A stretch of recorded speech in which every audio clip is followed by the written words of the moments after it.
alle sammen, så blev det onsdag igen, og tid til en vlog fra mig. Jeg hedder Christine, jeg elsker Twitter, og jeg har intet interessant at sige. I den her vlog skal jeg snakke om min Twitter-historie, og det er mig selv, der har valgt, at det er det, vi skal snakke om i den her uge. Jeg havde oprindeligt noget andet i tankerne, men det er et lidt større projekt, så det kommer i en uge, hvor vi har lidt bedre tid. Jeg oprettede min Twitter-account, som i dag hedder Christine Hvid, den 2. august 2010. Jeg havde haft Twitter før. En Twitter-account, jeg har lavet i forbindelse med en gammel YouTube-channel, men den droppede jeg, fordi jeg brugte den ikke rigtigt. Men her den 2. august sidste år, der oprettede jeg så den, som virkelig har forandret mit liv. Så det er 2 år, 3 måneder og 7 dage siden, at jeg oprettede den. Uden at overdrive for meget i hvert fald, så er det nok noget af det bedste, jeg har gjort, at oprette mig på Twitter. Fordi at det har forandret mit liv.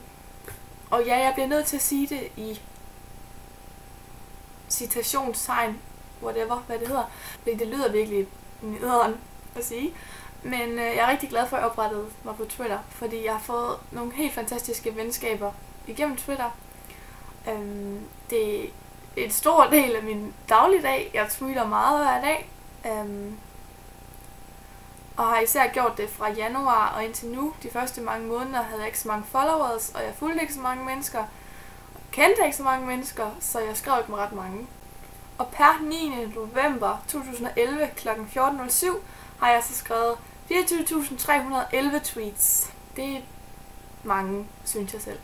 Selvfølgelig ikke lige så mange i forhold til Jonas Mejdal, som er den mest tweetende dansker, men jeg er tilfreds.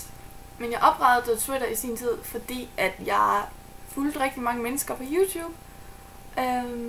Og de skrev også mange tweets, så ville jeg også kunne stalke dem der. Så jeg oprettede egentlig mest min account derfor, men har så senere fundet ud af, hvor hyggeligt det er at tweet selv, så nu er det egentlig det, jeg bruger den til.